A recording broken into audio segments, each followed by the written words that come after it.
জগন্নাথ বিশ্ববিদ্যালয়ের শিক্ষার্থী জুবায়েদ হত্যার রেশ কাটতে না কাটতে এবার রাজধানীর বংশালে প্রেমিকার বাসার সিঁড়ি থেকে সজীব নামের এক শিক্ষার্থীর লাশ উদ্ধার করেছে পুলিশ।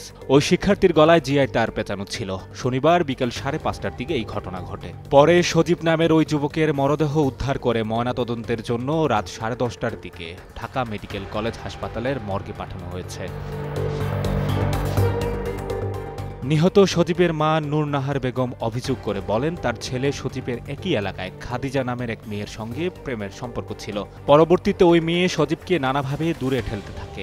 খাদিজা তার মামার বাসায় ডেকে নিয়ে সজীবের গলায় ও হাতে জিআই তার পেঁচিয়ে মারপিট করে হত্যা করে। তারা আমার ছেলেকে ডেকে নিয়ে পরিকল্পিতভাবে হত্যা করেছে। আমরা এই হত্যার সঠিক বিচার চাই।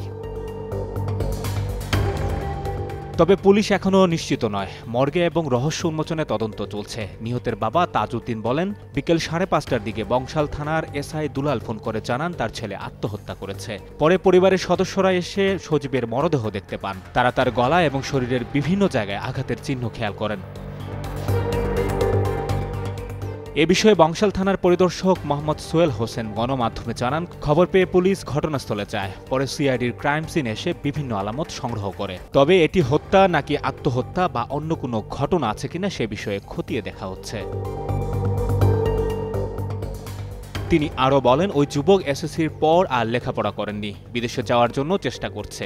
মরদেহ তার নিজের বাসায় পাওয়া যায়নি, অন্য বাসায় পাওয়া গেছে এবং এটি একটি প্রেম সংক্রান্ত ঘটনা কিনা সে বিষয়ে জানতে চাইলে তিনি বলেন, এখন পর্যন্ত এ বিষয়ে তিনি কিছুই জানেন না।